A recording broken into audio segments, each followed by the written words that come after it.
when we have that thought, we think, oh, like now it's an urge, now it's a craving, now I must have the banana bread. But it's just a thought. And it's such a simple way just to neutralize it. So if you don't feel always armed with a way to like rebuttal the thought or sorry, replace the thought, not thought, then simply just neutralizing it can be helpful. Wits and Weights community, welcome to another episode of the Wits and Weights podcast. Today, I'm excited to welcome Tanja Shaw, a seasoned functional health coach, kinesiologist, and weight loss expert dedicated to helping women overcome their struggles with food and achieve a healthy weight without the obsession. Tanja and I met through podcasting, and she's coming on here to talk about mindset today. I'm very excited. She's the owner of Ascend Fitness and Lifestyle in Chilliwack, British Columbia, and the voice behind the popular Fit and Vibrant You podcast. And that's Fit, the plus sign, Vibrant You. Go follow it. I had the pleasure of being on that recently. So again, follow her show so you can check all of her great content out. And I invited her on today. We're going to take a different angle on mindset. The idea that mindset is not everything, right? Despite the pithy claims on motivational social media posts to get in the right mindset, despite rarely telling you how to do this. Many coaches and experts tend to overemphasize the importance of mindset alone, yet Tanja advocates for a balanced approach that integrates mental and physical health that we love when everything comes together. So today we're going to explore the limitations of the mind over matter mentality and how combining mindset with an understanding of body science is key to not just achieving, but really loving and living with your health results for a long time to come. You'll even learn how thoughts and emotions affect our body's functions, especially hormones, some simple techniques to help you actually shift your mindset to better support your goals. Tanja brings tons of knowledge from her hands-on experience with functional lab testing, personalized wellness protocols, and mindset coaching. She helps her clients thrive by addressing not just what they do, but how they think and what they believe about themselves and the world. Learn today why mindset isn't everything and how combining it with an understanding of body science is key to not just achieving, but loving your results. So Tanja, welcome to the show. Thank you. Thank you so much for having me. So let's just get into the top level question here is, what does mind over matter really mean, in the full context of the fitness and health that we're talking about? Well, I love what you said about in the introduction there, Philip, about this idea of like this binary thinking, this black or white thinking. And social media is great for that. Like I love these topics of like there's so much out there, with progress, not perfection. And, if you believe it, you can achieve it. And all these kind of things that we sometimes like this black or white approach, this very like this binary way of thinking. And mindset's really important. Like it really, really is. I think like you have this experience, with all your listeners have experience, but going to the gym and doing a workout, and then you kind of get to the point where you're done the workout. And the question is, are you done because your body says your body's actually done, or is that your mind is done and you don't want to push yourself anymore? So mindset's really important in so many different areas, but it's not as simple as just being able to fix everything.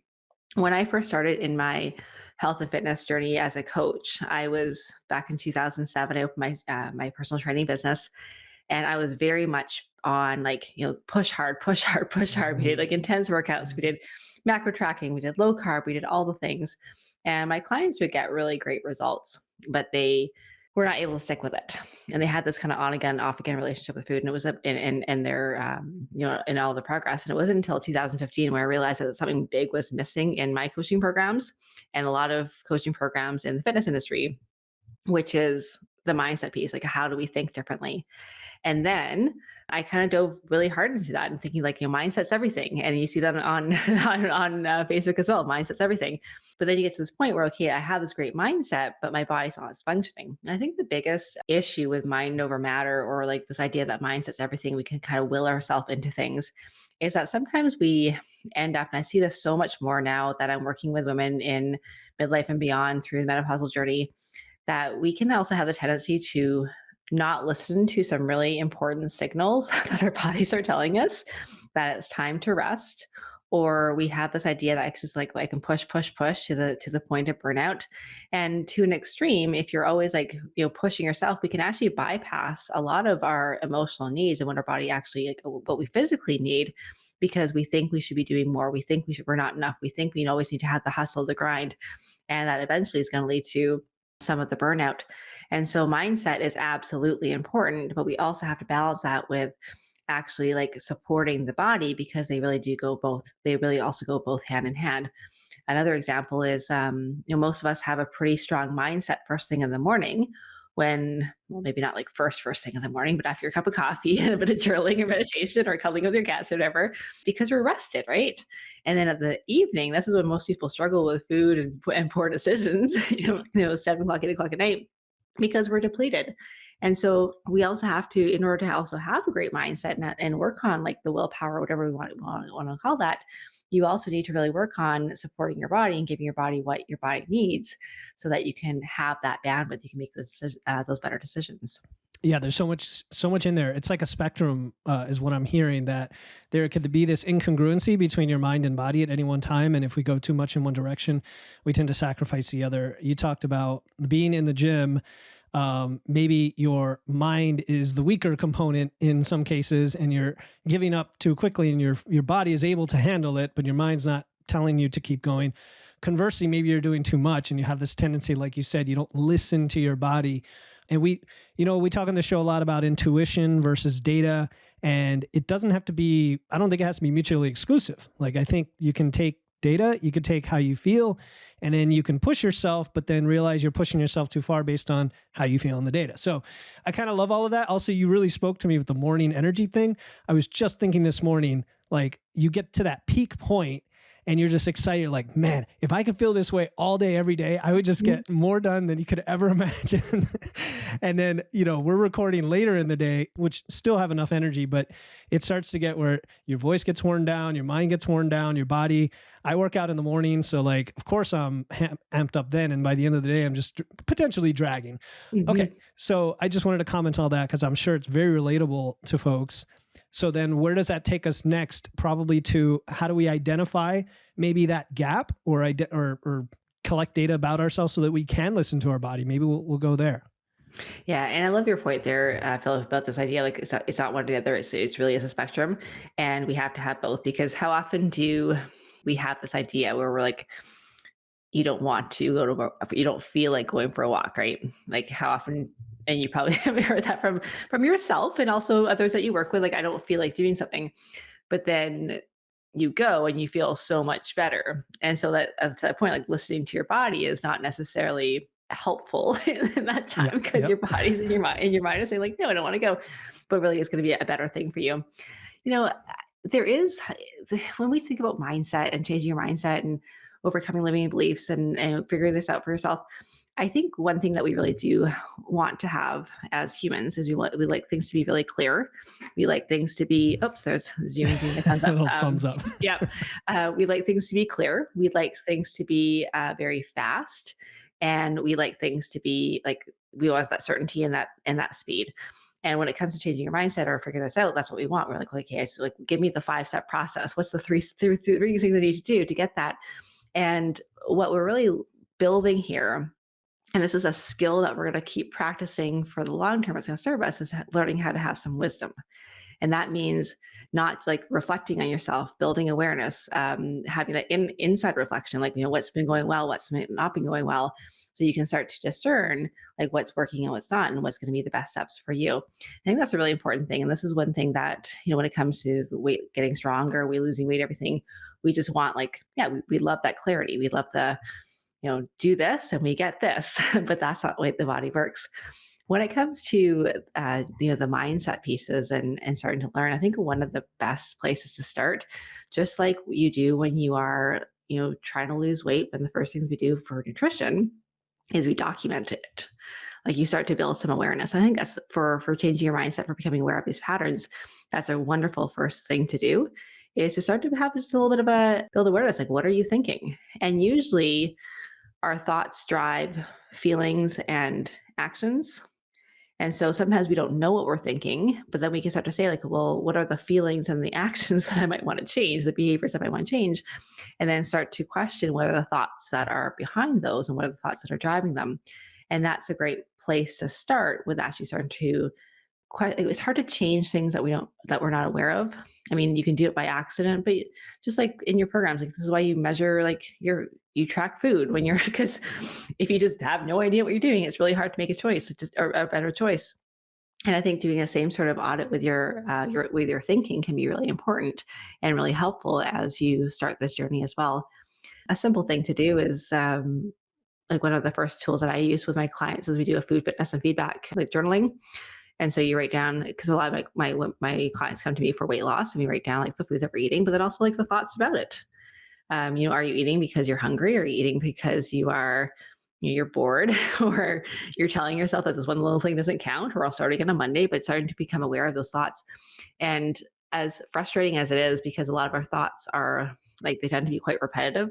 We tend to have the same patterns, the same kind of thought patterns that tend to derail us more and more often. It's actually not a bad thing, because although it's frustrating because they seem so repetitive, it's also kind of good because we only have usually like a handful of different kinds of thoughts that tend to be on replay and repeat and triggers that we need to work through.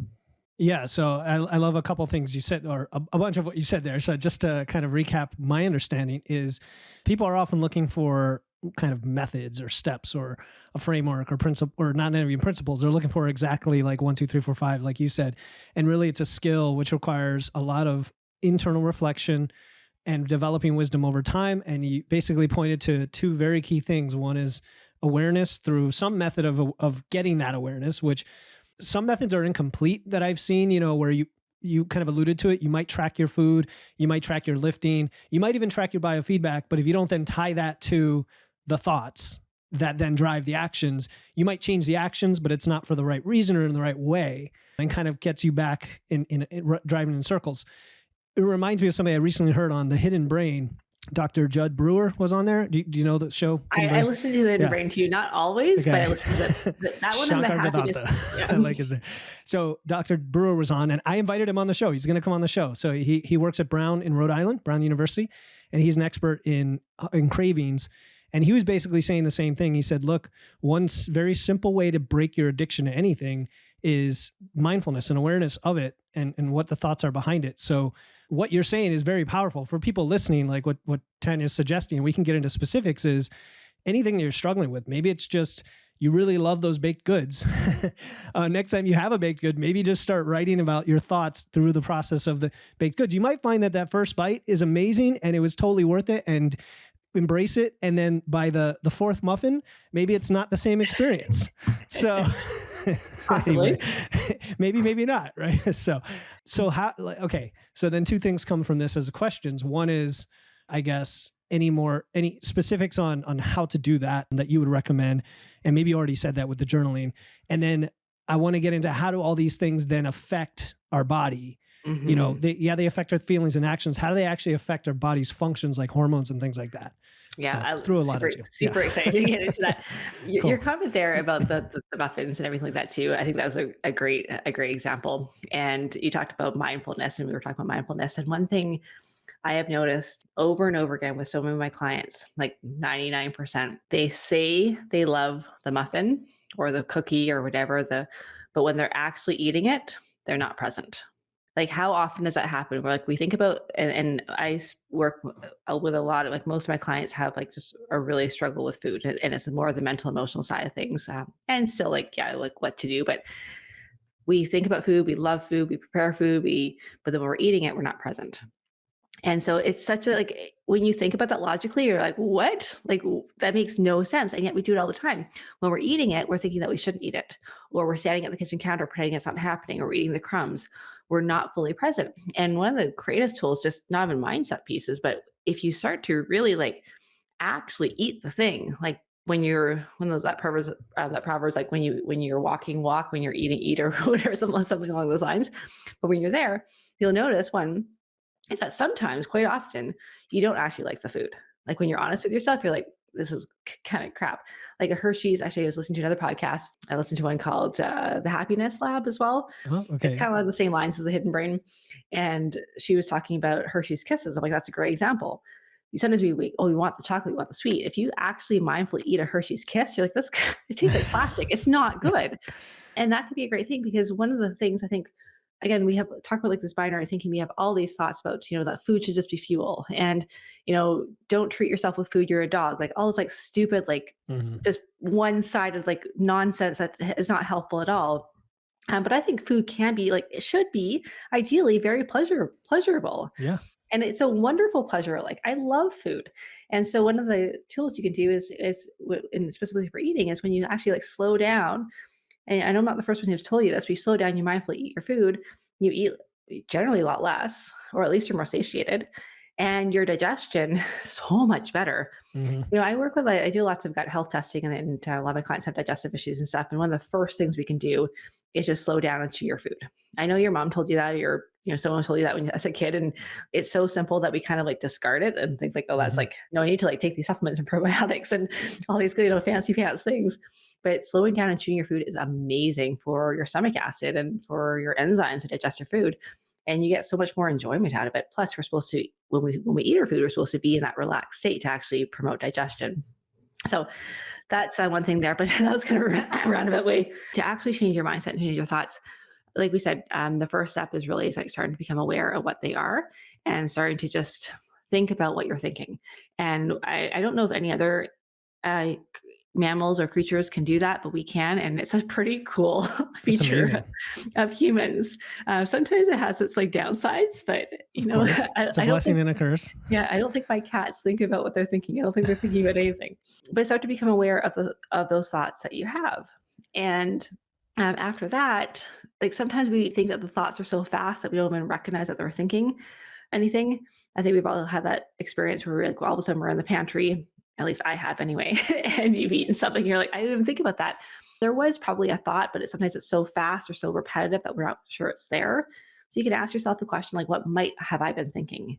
And Mm. that's really helpful, just to sort of allow yourself to be wrong, because sometimes we have this sort of perfectionist type tendencies where we think we have to figure out like all the things, and it's not. So allow yourself to be wrong. What might I be thinking? And and then you can start to, like, one of the best things to start with is just to neutralize the thought. If it's not a thought that you want to keep, you can say something like, and that's just a thought. Because when you say that, and that's just a thought, it takes the power away from the thought itself. Like, for example, I can have banana bread on the counter right now. I can be like, oh, I want a piece of banana bread. It's right there. I'll only have a little bit. Yeah. And that's just a thought. Because when I just say, like, oh, I have banana bread on the counter, I'm kind of hungry, I should have some. I mean, I might have some. I'm not saying it's good or bad to have banana bread or bad off limits or anything. But let's say that's not on my plan, and I have that, I had that thought. When we have that thought, we think, oh, like now it's an urge, now it's a craving, now I must have the banana bread. But it's just a thought. And it's such a simple way just to neutralize it. So if you don't feel always armed with a way to like rebuttal the thought, or sorry, replace the thought, not thought, then simply just neutralizing it can be helpful. Have you read the book Soundtracks by John Acuff? No, but I know John Acuff. Yeah. Yes, I love his book, Soundtracks. It's probably one of the most recommended books I recommend to all my clients. He recommends 3 questions, and I've started using this with my coaching as well. I used to have a slightly different method, but this one's like super, clear. It's like, is the thought helpful? Is it true? Is it kind? And if the answer is no to any of those questions, then it's a thought you want to replace. For example, let's say you're looking at yourself. I just recorded a podcast this morning on body image and like looking at yourself naked in the mirror. Let's say you step out of the shower, you look at yourself in the mirror, and you say, "Oh dear God, I'm fat." Let's just say that. If you say that to yourself, you might feel defeated. You might feel like less than. You might feel not enough. You might feel that stress response that we sometimes get because like we're not comfortable. That thought might be true. Maybe you are overweight. Like, I mean, in fact, it's just a neutral word. Like maybe you have more fat than you want to have. But is it kind? Is it helpful right now? And if the answer is like so kind, I mean, you can decide. That's like, I guess, a relative question. Hmm. Fat can be Hmm. completely neutral. When when my son was little, he would like call people. Well, he would always like poke at my belly and call me chubby, even though like I don't have that. Like I'm like, come on, Jacob.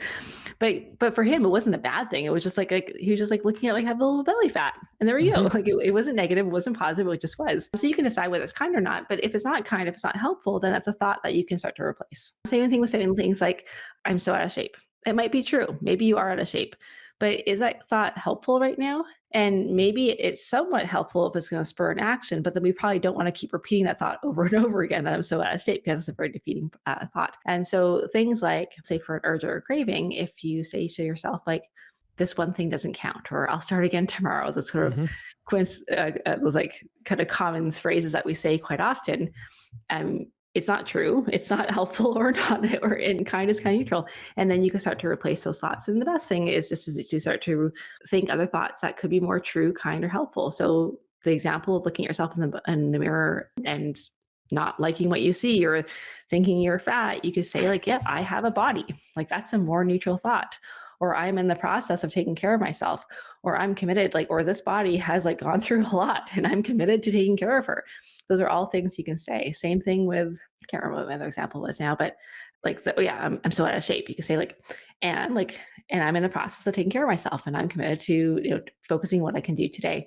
So those are all things that we can do to help. Same thing, like, even like when you're really like, super tired, sometimes you say things like, I'm so tired right now, which might be true. And maybe it's helpful in the term, so that you can go take a nap or to go rest.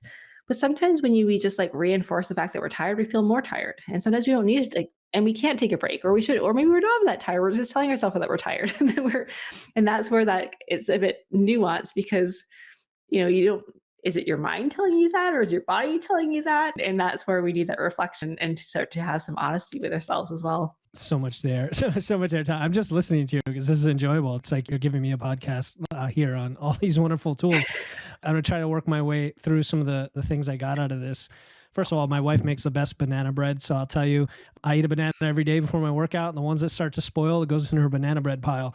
And I fully embrace eating her banana bread. But anyway, I love the thoughts, because some of the mindful techniques I've learned in the past regarding like breath work and whatnot, and mindfulness involve looking at your emotions and thoughts go by, right? As objective things, either floating by in a river or they're flying by in the air. And it kind of reminded me of that, where either, like you said, you either reframe it or make it neutral, or convert that thought into a positive action, which is, they're all great options, because you can't help, the thought comes in your brain, it's there, it's Totally. happened, right? So now you just say, okay, what do I do about it going forward?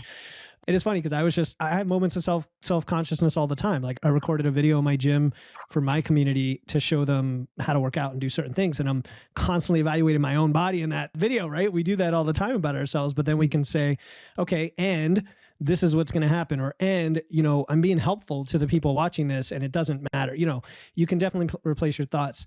You also mentioned the food is fuel kind of dilemma, where sometimes it's a pithy statement as well, like a cliche, well, food is fuel. And I've heard both sides of that argument successfully framed, where, the one side is, well, because food is fuel, we can use that to drive like better choices in our food. On the other hand, you said if it's only fuel, it kind of takes away the enjoyment and the human experience part of the food.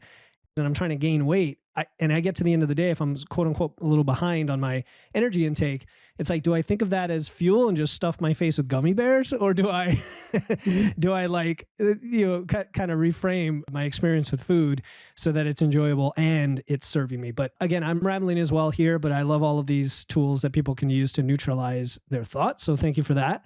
With regard to those thoughts, how do they then impact our body beyond that? Because I think that's the next piece of it, like physiologically, hormonally, how they impact us. And I'm going to say that in like 30 seconds, but two Okay. things that I want you to recap that you said too. Okay. One, I love the use of the word and. I think that's really powerful, and sort of takes away that either or, because you're like, even critiquing your body, like, yeah, like it's okay if you're like, you don't love every single inch of your body, or maybe you like, and that's a perspective. And yes, you could work on that and all that kind of stuff too. But it's okay. But it's not, and that's not stopping you. It's like, and you're going to do it to serve your community. And I also want to just double back on what you just said, that we can't control our thoughts. And you're right. Like we can't, like our first thoughts, like I've had terrible thoughts sometimes of like, then I'm like, oh my gosh, like Tanya, like I need to go see something. Like, I shouldn't be thinking those things. But that's the human experience. We're gonna all think things that we'll never tell other people, because it's just like horrible things. And so it doesn't mean you're a bad person. It doesn't mean that you have to act on these things. Like, can you imagine? I mean, I've been at the top of, I don't know if you've ever had experience being on top like of a high bridge or I know what you're gonna say. And then you're like, oh, what if I jump, right? What if I jump? Yeah, you're not gonna jump. And then you got kind of freaked out because you're like, but I could. And then, but it's just a thought. Like that's all it is. And they're just words, they're just sentences. So I think that's super helpful. And also that you can do all the mindset work and you can work on this and uncover like, the subconscious patterns and limiting beliefs that drive a lot of this and everything. And there is no place that we're going to get to where all of our thoughts are like helpful and kind. And, because what I see all the time is that we let go of perfection, like let's say with eating, but then we have perfection with our thoughts and we think we're doing it wrong because these negative thoughts or these diety thoughts come back again. I'm like, it's okay. You just need to have the tools to be able to work through them.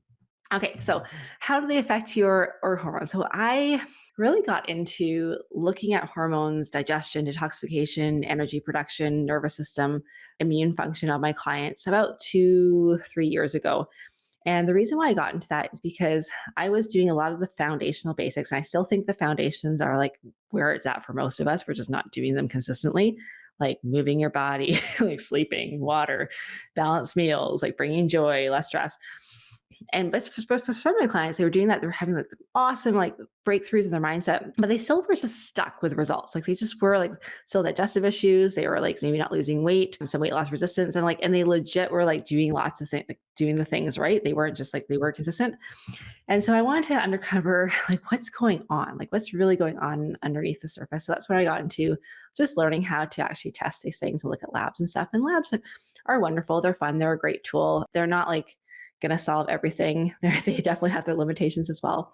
But it's actually really been really kind of neat for a lot of my clients to also see the repercussions of their mindset, their habits, their lifestyle on paper. And sometimes that's been like an extra, I'd say like almost a extra motivating factor because sometimes we see these things like, oh, like intuitively, like or theoretically, we know this not intuitively, but theoretically, we know, for example, if I don't take breaks throughout the day, or if I don't manage my mind, I'm going to be like stressed out. And then you look at the cortisol levels on paper, and you're like, oh, well, that's what's happening, or digestion, that sort of thing too.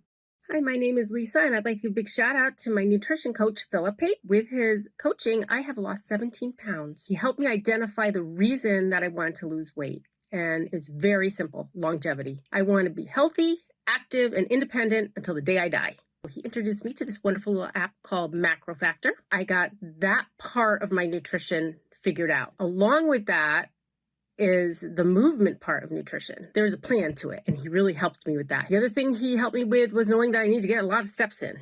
So the more steps you have, the higher your expenditure is, and the easier it is to lose weight. When it's presented to you like he presents it, it makes even more sense. And the other thing that he had was a hunger guide, and that really helped me. So thank you, Philip. I think the biggest thing that we need to focus, and I never really gave it, I think, the credit it deserved. And I even don't like talking about it because I think it's so like no one likes listening to it, but it's stress.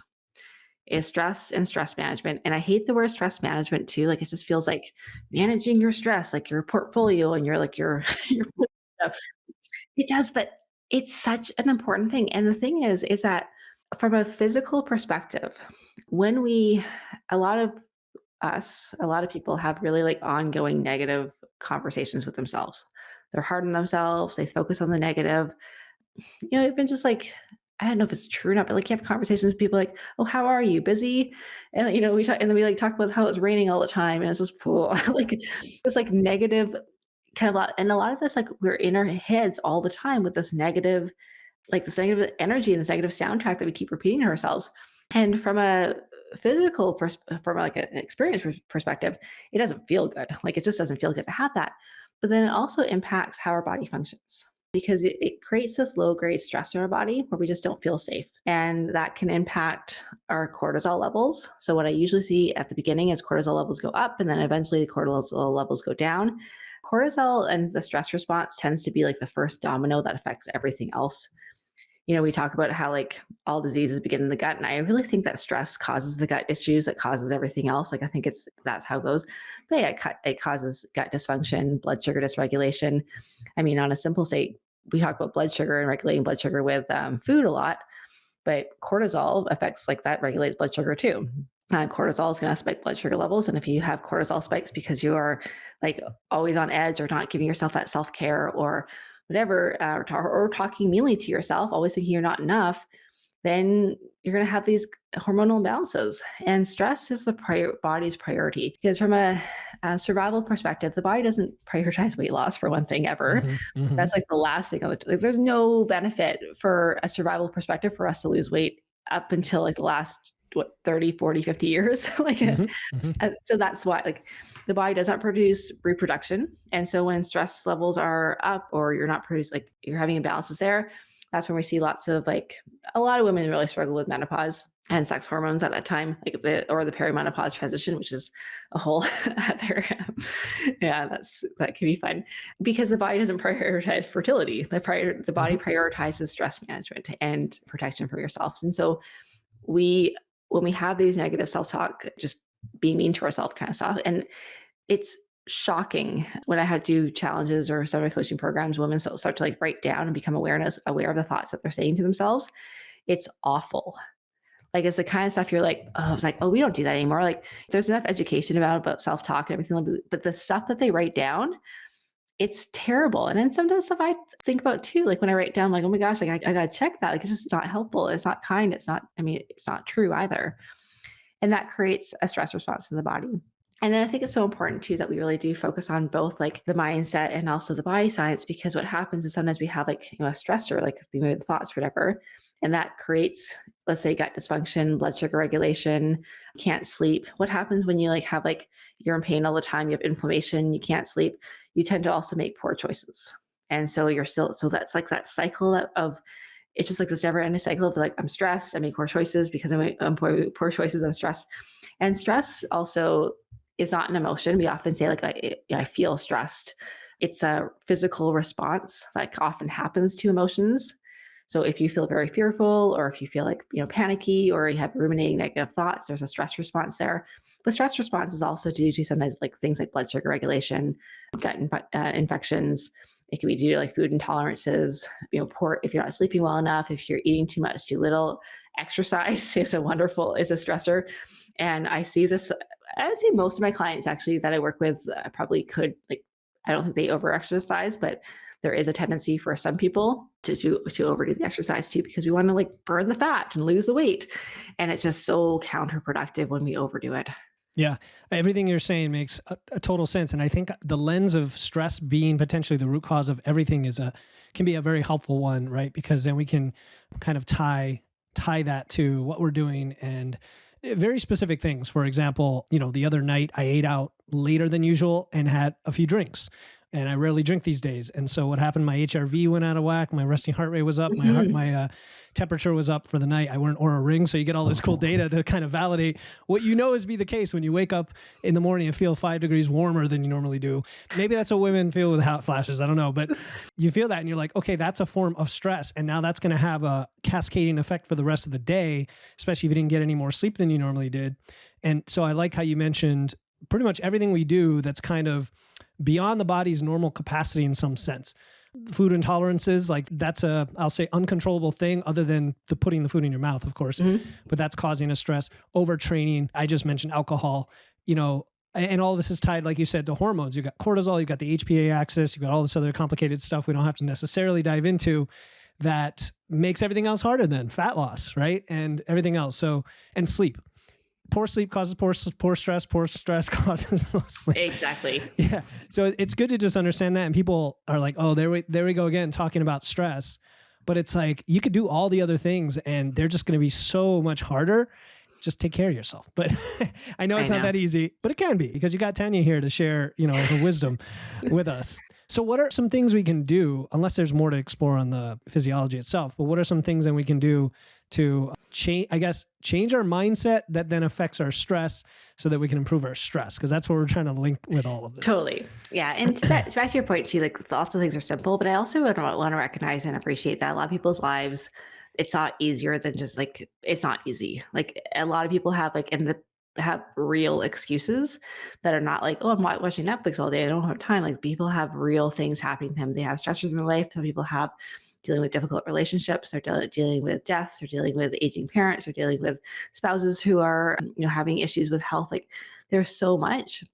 And I think one of the most important things is that we just take that all or nothing thinking away of like, because sometimes we get this, like we feel so defeated, because like life can be really hard sometimes. And you're like, well, what's the point? Or what's the point of this one thing if And that's where I like one of my not it's not a mantra, but like one of my like statements, my isms I say all the time is to make the goals of your life match to make your goals match the reality of your life.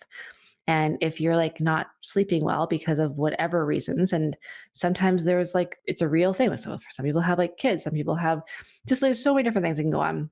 But do what you can. And by practicing, talking about the mindset here, practicing that mindset that I'm going to show up and do the best I can with what I have, with where I'm at, with what's going on, that mindset is going to serve you no matter what's happening in your life down the road. Because it's like I like riding my bike, my road bike and my mountain bike. But when I bike uphill, it's a lot of work. Like you're pushing hard and you're not going very fast because you're riding up a hill. And sometimes we're riding up a hill, like just your external circumstances hard, but you're putting in the work, you're doing the effort and as like best as you can. And then when that hill like becomes flat again, which it will eventually, then you'll have that strength. You'll have that mindset shift that you made that I'm going to do the best I can with what I have. And I think that's going to really serve you. So I just want to encourage those out there who are dealing with hard things because there are seasons in life that are truly, truly hard. And it's so wonderful that you can practice that. To your question there about then how to like what do we do? So that's like, yeah, get really all or nothing mindset. I think it really starts like going back to just also our thoughts about ourselves. Like you can also, and because every time, like if you have that negative self-talk, like that's a stressor. A while back, it was about a year and a half ago, I did this little journal entry. It was just a random journal entry I prompted, but I wrote down on one side of the paper, calm and happy attractors or builders. And I put down on the other page, calm and happy or detractors. And I wrote down all the things that so calm is like my kind of antidote to stress. Yeah. If I'm joyful and calm, I'm usually less stressed. And because it's going to be different from person to person. So it's good to identify what the stresses are in your life. And for me, it's things like, rushing. I have a tendency to be really hard on myself, to always be pushing and like wanting to do more. And I have a wonderful brain that has tons of ideas, which is fantastic. But after doing this for 2024? I think I've been an entrepreneur since 2007. It's a while.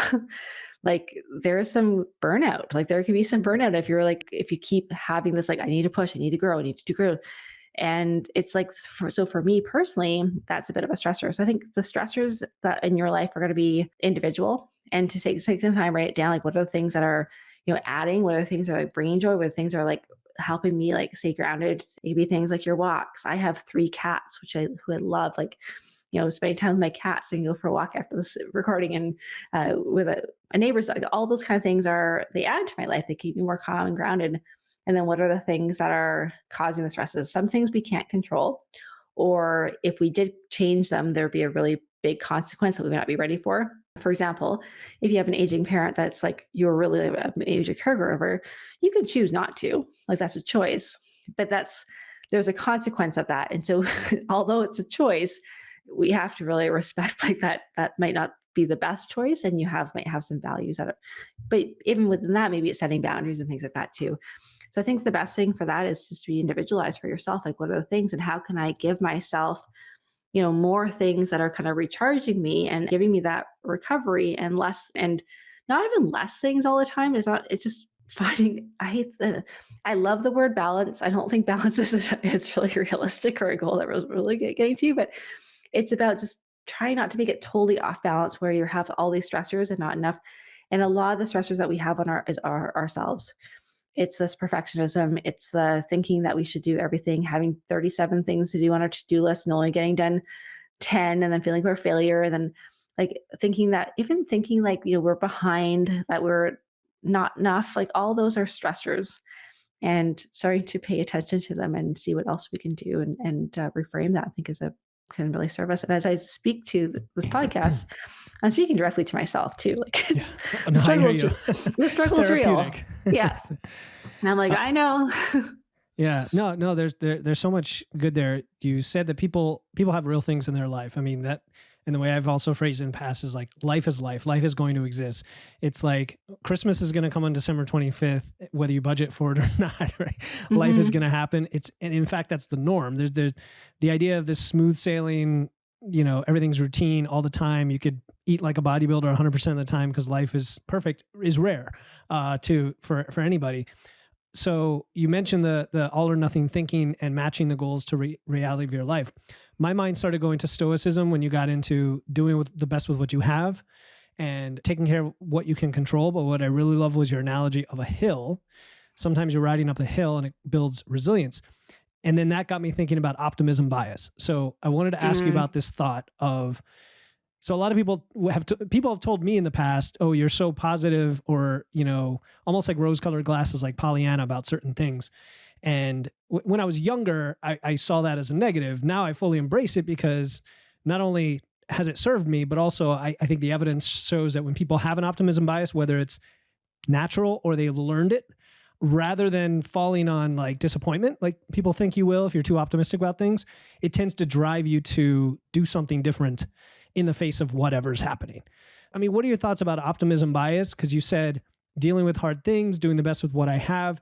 Like when somebody's facing a really terrible situation that they can't control, like you said, maybe it's a death, maybe they've become a single parent, maybe it's, like you said, a caregiver, just something pretty tough that life sets your way. How do you, in that moment, and maybe it's not in that moment, maybe you need to process and then a later moment, move forward with this optimism or doing the best with what you have? What are your thoughts on that? Yeah, I think that's where support can be really helpful for one. Like I think that's one thing that's massive, whether it's a counselor or a coach or something, but to have someone to walk through those tough times with. I think the only downside, not the only, because I don't know what could, like, again, like it's really easy to look at things like very binary, and I think everything's very nuanced and very wisdom. We need to have the wisdom. I think what's perceived as the negative to be optimistic is that you might bypass some of the things that need to be worked through because we kind of skip through them. I have done this, and I am now getting a lot more therapy to work through some things, because I would solve my own problems. I would redirect. I would go to the gym. I would work out. I would like change my state. I would do all these things. But I think that for me, there are some things that are going on that because I kind of skipped over them without ever reflecting on some of like the things the limiting beliefs and like the triggers and things and so this is my experience. They come up more now, and they're more bigger and louder, and they're like, because I skipped over them. But that doesn't necessarily, but you can still be focusing, like, I don't think optimism and focusing on like the things that I don't think it means that you're bypassing the reality of life. Mm-hmm. I don't think you're going to be like, oh, like my spouse left me. Whoa, let's like, what an opportunity to no, like you can grieve and you can also, work through things. Yeah. So I think that in general, like if we had to choose between like looking for the negative and everything and looking for the positive and everything and seeing what we can do and focusing on what we do, I think that is the better choice.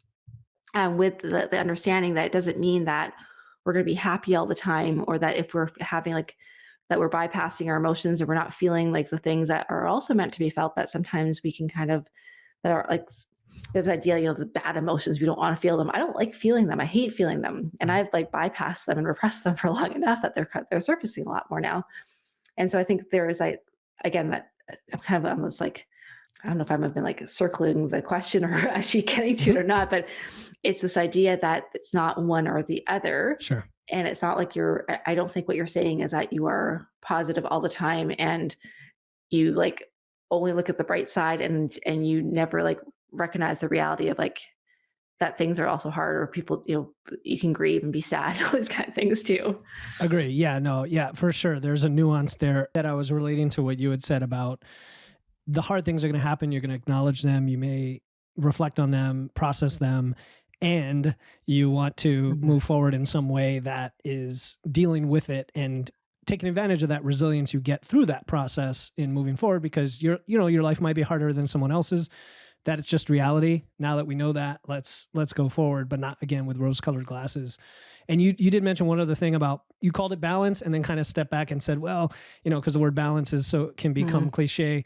And I guess I'll use the word bias, like in a good way. We can bias things toward things that serve us in our life. So it's kind of like you're putting your thumb on the scale and saying, look, let me just add in the things, kind of like additive nutrition, but additive self-care. Exactly. I think that's a really, really great way of looking at it. Yeah. And that gets us away from that kind of all or nothing thinking, or it's one or the other and everything like that too. Yeah. So now in your experience, right? So we talked about mindset. We alluded to early on that mind over matter. It's kind of this cliche thing, but where is mindset alone not sufficient? And I'm looking for a more nuanced answer than just, well, you got to train and eat well and all that. We know all that. Like, let's just assume we know all that piece, but where is mindset alone not sufficient? Yeah, I think this is going to circle back to our original part, is that how it can override us listening to our bodies as well. Mm. I think that's where we started the conversation. That's such a great way to bring it back. And that could be, I see it so much through these pressures that we have on ourselves to achieve, to strive, to push. We're never enough. We can't rest. We feel guilty a lot. And we can mindset our way sometimes to doing more, but then sometimes the answer is changing our circumstance as well and changing what we're doing. And the other thing is, like, I look at like mindset and environment as kind of two things. And let's talk about like back to food and fitness and stuff. Like, if I had a bowl of M&Ms on my desk right now, I could mindset my way through it and be like, no, I'm not gonna eat the M&Ms. I don't like love M&Ms. They're not that great. But if you have a bowl of like peanut M&Ms right here, or the mixed bowl of like the peanut butter and the peanut ones and the chocolate ones, I'd probably eat them. So a simple thing to do with your environment is to, just to change, take the M&Ms off the table. Don't think about it. But sometimes, we try to, like, let's say like you have a list of 37 things to do, and you can mindset your way through it and be like, well, I can chunk it down. I can just like focus on doing the things, like doing the best I can.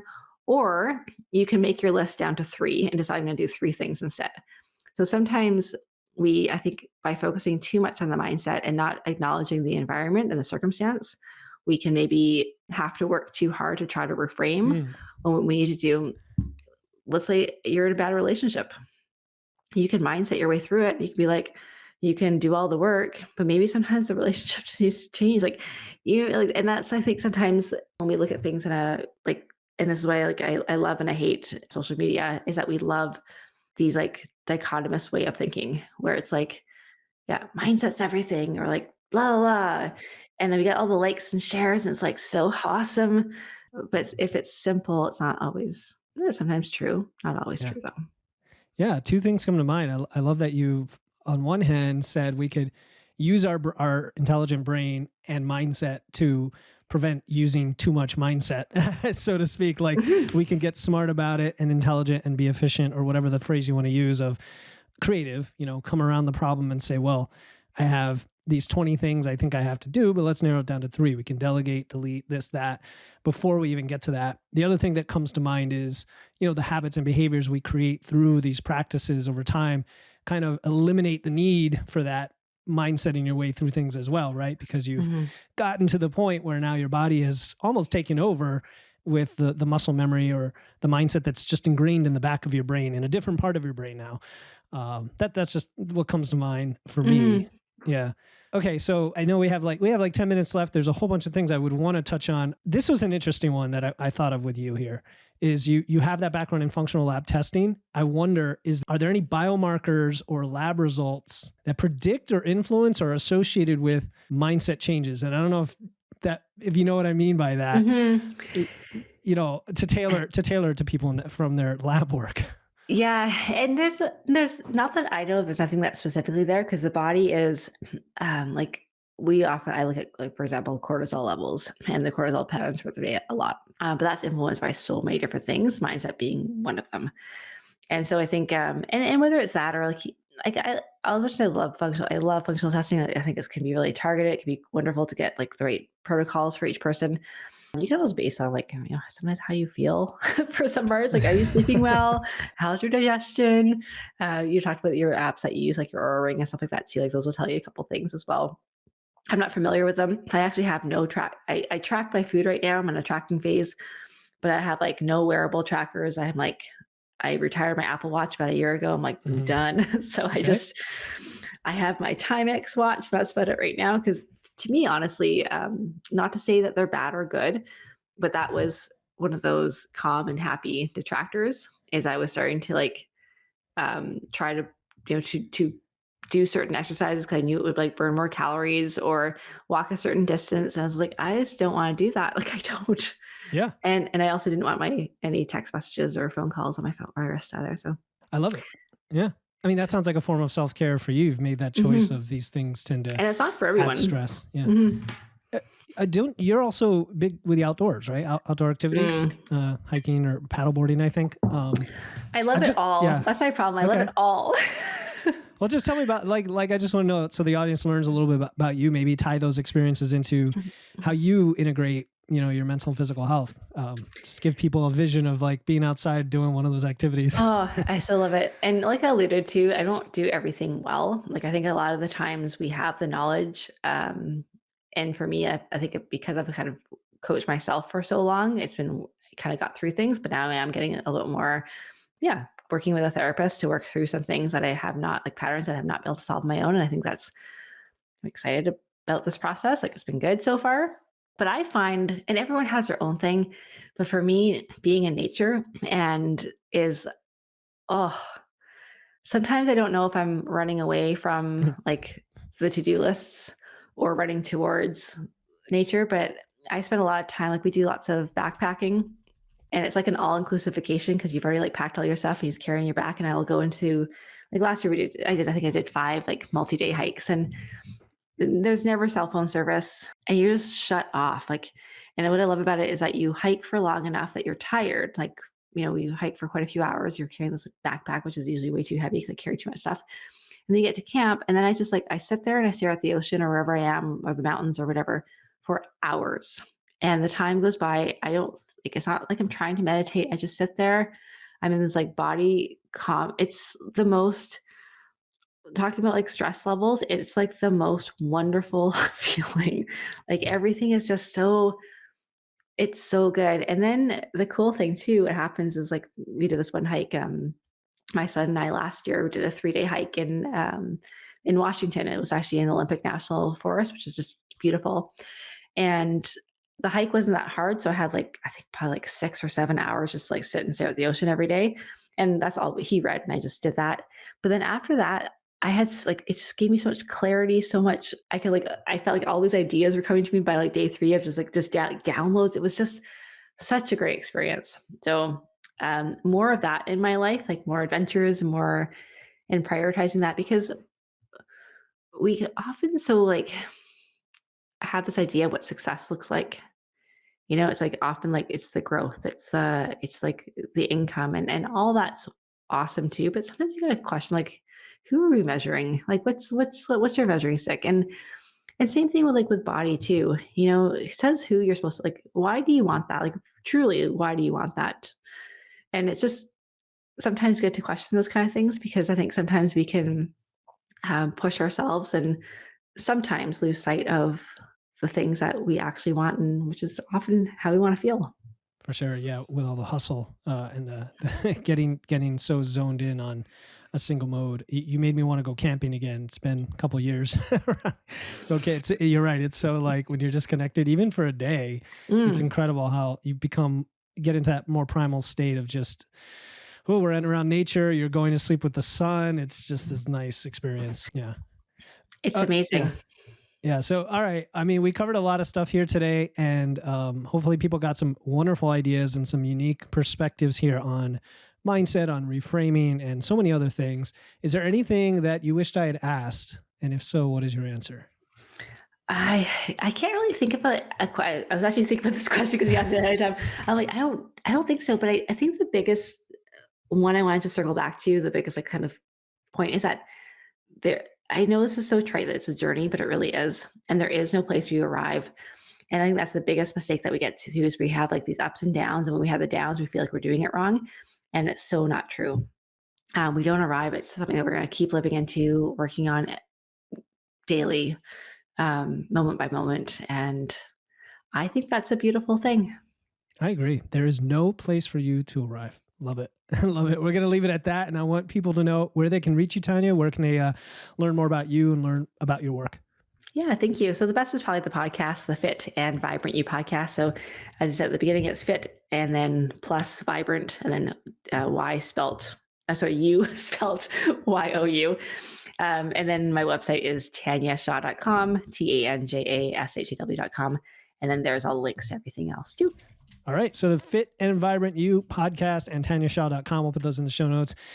It was really a pleasure. I thought it was a super natural conversation. We covered a lot of very interesting things. I always learn, and it was a pleasure seeing you again, Tanja.